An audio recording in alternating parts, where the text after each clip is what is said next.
Story Den story. Once, long ago, there was a boy and a girl, a brother and a sister, and they lived on the edge of the wild woods. And every day they went into the woods to collect sticks and twigs to feed the fire, and nuts and berries to feed their family. But every day at midday, in the heart of the woods, by the stream, they'd stop and listen to the tall, silvery, shimmery birch trees that whispered, "Why don't you stay and play?" Oh, and the children loved to play, don't you? So every day for an hour, they put down their baskets and climbed trees, played hide and seek, and swam in the water. And if you can think of any other outdoor games, then they probably played those too. Then one day, they had a brilliant idea. Let's make a den, a shelter, right here. They worked on it all week, and when it was finished, it was splendid. It was their house in the woods, a round house with walls made from sticks and grasses, a pointy roof stitched with leaves, and an arched opening for a door. And inside, on the ground, they placed stones to make a circle. And then inside the circle, they placed stones to make a square. And inside the square, they arranged a pattern of fallen pink and red petals. And when it was complete, they planted a little patch of sugar cane and wheat. The next day, they couldn't wait to play in their den. What fun! But when they arrived, they saw that their little house was ruined, fallen down, squashed. But who had ruined it? The children's faces were full of frustration, with upset eyes and mouths shaped into O's of shock. Well, it had been time and resources wasted. But maybe there was something that they could reuse. So they picked over the ruins until they heard a tap, tap, tap. Was it footsteps? But when they turned round, it was just an old woodpecker tapping on the trunk of a tree. They were about to turn away when suddenly the tree opened her eyes and the woodpecker, satisfied, flew away.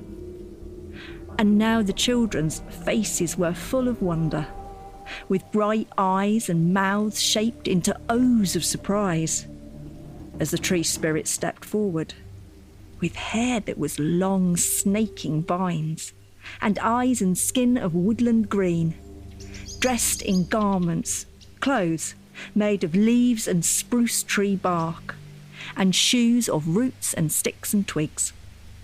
And because it is always good to be polite to trees, the children offered to fetch some water. And then they asked, "Do you know what happened to our den?" And the tree spirit told them to look and listen, and that the forest floor would explain. And with that, the tree spirit disappeared. So the children looked closely at the ground and found a colony of ants rebuilding their home. And when they listened carefully, the ants told them what had happened. There was a rumble that made the earth shake and the earth quake. We sounded the alarm. Wabba-ba-da-bab, wabba-ba-da-bab, wabba-ba-da-bab. Crush and crash, run and hide. Our great anthill castle collapsed. The grief for giant foot had arrived. And the ants pointed. And now the children saw that there was a trail of giant footprints that the children followed all the way to the other side of the forest, where they found the giant. And he was crying. Big, giant tears rolled down his cheeks and splashed onto the ground, into a big pool that would soon become a lake. And the children said to each other, We'd better stop him crying before the forest gets washed away. So the children were kind to the giant, and he stopped crying and told them he wanted to go home. And he explained that in the land of the giants, he lived on the edge of a mountain range, and every day he went into the mountains with his sister to collect fuel for the fire and food for their family. One day, they had made a den in a mountain cave, and they'd found an underground passage, a secret tunnel that led to a portal made by their ancestors. It was a square in a circle with a pattern of pink and red. And when he had stepped onto it, everything disappeared, and he'd found himself in the forest, in a tiny little den that collapsed when he stood up. And now he couldn't find his way home. Could the children help? And the children told him that they would ask the tree spirit, that she would know the answer. And they led him carefully back through the forest, and on the way, they showed him how to take care of the creatures and the plants that lived there. And when they arrived back at the stream, he helped the children make a new den, up at the top of a tree.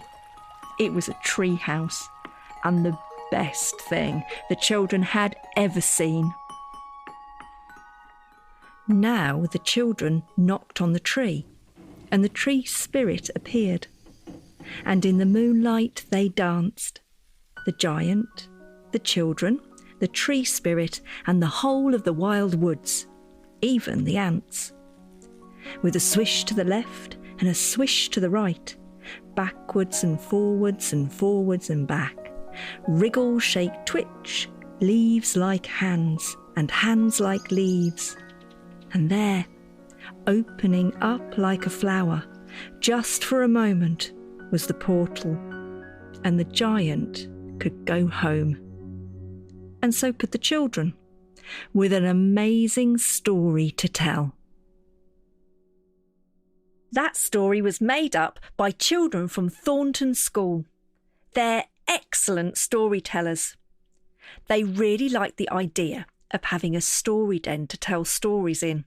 So we'd like to invite you to make a story den too, wherever you are. It could be under a tree or under your duvet. You could put a blanket over a clothes area or the washing line, but you might want to ask someone first before you do that.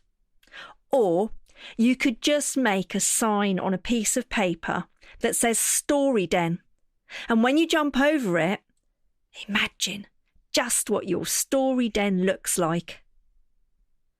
And now you've got a story den, why not pick your favourite bit of one of the stories, draw a picture of it, and tell someone else what happened? Thank you for listening to all of our stories. If you'd like to know how we went about making them, then listen to the next track.